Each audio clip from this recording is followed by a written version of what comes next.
What's up, Panther Nation?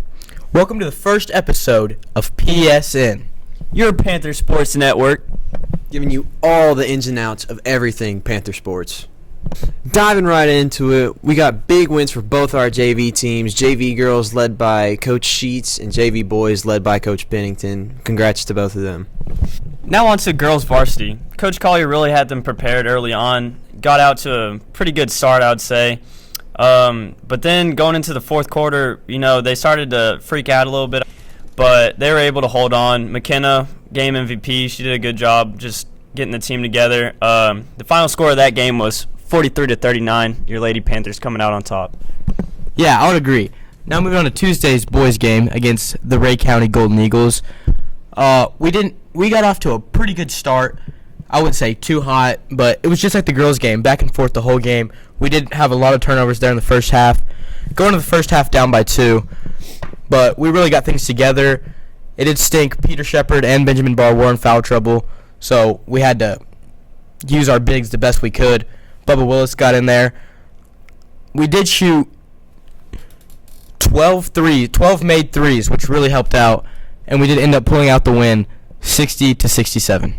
Now moving on to PSN's game MVPs for Tuesday against the Ray County Golden Eagles. McKenna Lawson for the girls and Finley Reynolds for the boys. I'm here with McKenna Lawson, PSN's Lady Panthers player of the game. Against Ray County, she had 10 points, 3 assists, 2 steals, and 4 rebounds. What do you think you were doing well against the Lady Golden Eagles? Drawing fouls and getting to the line. Sounds good. You looked extremely aggressive on defense out there. Why do you kind of seem to be that player a lot of the times? Defense sets me up for the rest of the game. All right. Towards the end of the game, they started making a little bit of a comeback. What was going through your mind when that was happening? Just to keep my composure and bring the team together. You heard it here first.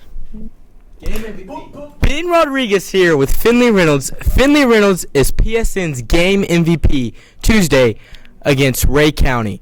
He had 13 points, 10 rebounds, 2 assists, and 1 steal. How do you feel you performed against Ray County? Off the bat, started off a little not great with 3 turnovers there. But later on, like second quarter, around there, started picking up the pace, getting rebounds, boxing out.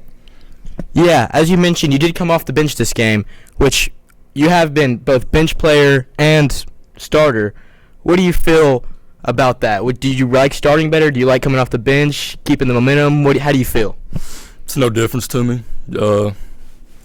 Starting is cool, but coming off the bench, I'll still do my thing. Okay, I like that. And finally, it was a tight game. Did you feel any emotion or like you need to do extra or rely on teammates or anything in that tight game? I think it was a tie game with 2 minutes left in the game. How did you feel like going into that? I just felt confident, knew my teammates had my back, stayed locked in. You heard it here first, PSN. Finley Reynolds. We'll be right back. And we're back. Now with Sequoia. Big wins for the Panthers all around. JV girls, boys, varsity girls, and boys all came out with the win against the Chiefs on Friday night. Not to mention district wins. Another district game for y'all Tuesday against the Heritage Mountaineers. Start you off with the girls' game. It was back and forth the entire game. It was Riley Boley getting it done for us. She will be our game MVP. Both teams' defenses were amazing. The game even went into overtime, and sadly, we could not pull it off. The Mountaineers won by 2. Now back with the boys' game. Slow start in the first half against the Mountaineers, but they came and battled back in the second half, but it was not enough to pull out with a victory with our loss of 13 points. But shout out to our game MVP, Will Harper, going 5 for 8 from the 3. Jaxson Oder here with Will Harper. Will, as I said earlier, you went 5 for 8 from the 3, but your first 5 were made automatically. What's going through your head when you're on fire like that? Not much. Shot just felt really good. Was hunting to find space and let it go, and knocked them all down.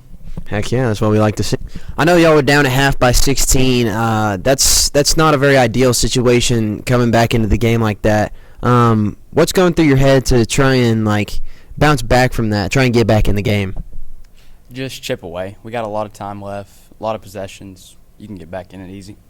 Yeah. Like I said, after being down at half, y'all cut the lead to 8.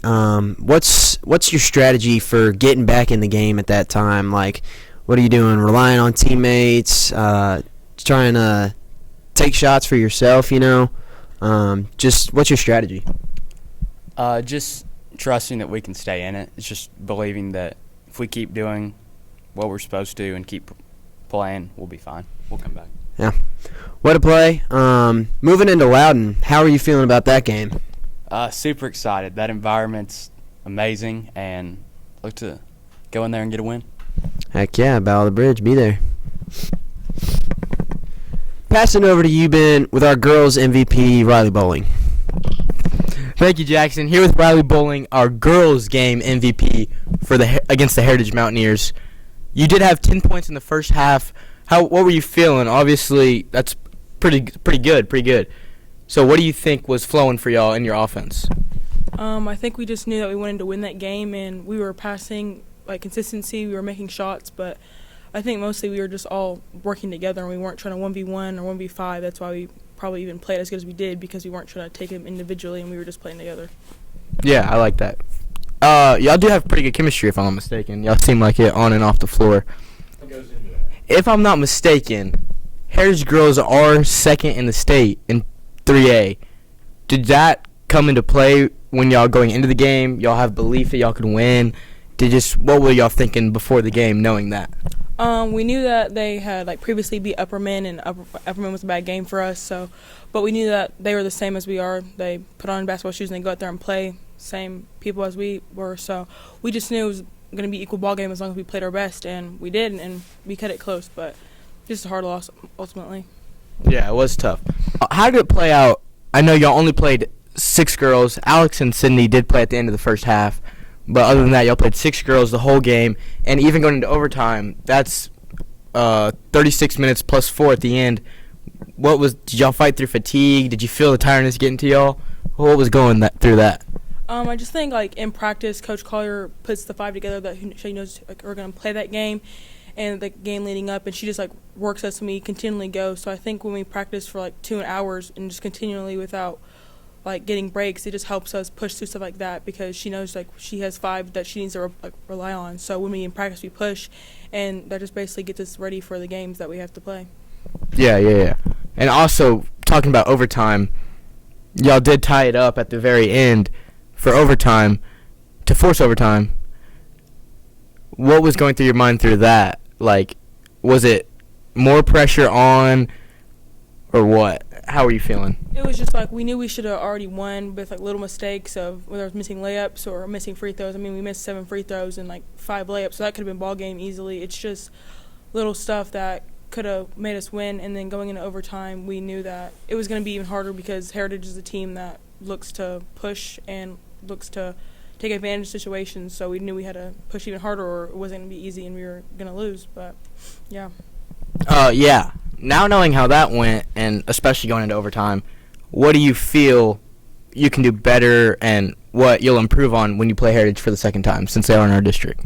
I think it's just little things, whether it's not playing defense or not communicating or not making free throws and layups, like I said, but we're pretty evenly matched teams. We have the same players who can guard and who do the same stuff. So going into the next time, we just need to be able to shut down their key players, because once they're shut down, then they can't function just about like us. So I think just going in, we need to find the players we need to stop them, and we'll be just fine. Yeah, of course. And finally, got Loudon Friday. How are we feeling about that? It is Loudon, so got to bring our best. Yeah, I'm feeling pretty good. Watch film. Don't expect much. We need to go out there and just win. And, yeah. All right, cool. We'll be right back. What's up? We're here with Coach Brewster. Coach Brewster, we do have Loudon Friday. How are you feeling as a coach going into that? Our rival game, this will be your second year as head coach. What are you feeling first game against them this year? I always enjoy these games because it becomes even more of a player's game. The crowd's into it a lot more. The environment's great, and love to play against those guys and just compete against them. It's always a lot of fun. Yeah. As head coach, do you do anything different to prepare your players for a rivalry game like Loudoun, or just same thing, fundamentals and stuff like that? I think ideally as a coach, you prepare for every game the same way. And that's how I look at it as a coach, but I also know at the same time that's not how the players look at it. Mm-hmm. So we've got to be able to find that balance of being able to play with emotion during the game but not get emotional, like not ride the highs and the lows and just stay really level throughout the entire game. Yeah. This game must be pretty special to you. You've played this game, you went here in high school, and you're coaching it. You've coached here for 5 years, I think? 5 years. 5 years, yeah. What does this game mean to you personally? Wow. It's really, I enjoy it from a personal perspective because my grandparents are actually from Loudoun. They grew up in Loudoun, and then they moved to Lenoir City, and then my dad and uncle came to Lenoir City. So I know a lot of people, and actually I'm like semi-related to a lot of people from Loudoun. So it's always super fun to go down there and talk to them and get to see them and then compete against them whenever the tip goes up. Yeah. All right, last question. How do you feel about, I just asked how you feel about the game, but how do you feel it's going to go? What do you think, how it's going to play out? Ooh, good question, but I'm going to give you a non-answer. So Billy Donovan always talks about how you don't need to have expectations when you go into a game, because if you expect something to happen and then it doesn't happen, you get either more nervous or you feel better about things if it goes the way you think. So I think just having no expectations other than taking one possession at a time and seeing where it shakes out at the end. All right, cool. We'll be right back. Well, that's it for today. Thank you for watching our first episode of PSN. Coming on every Monday with all your Panther sports. We'll see you guys next week.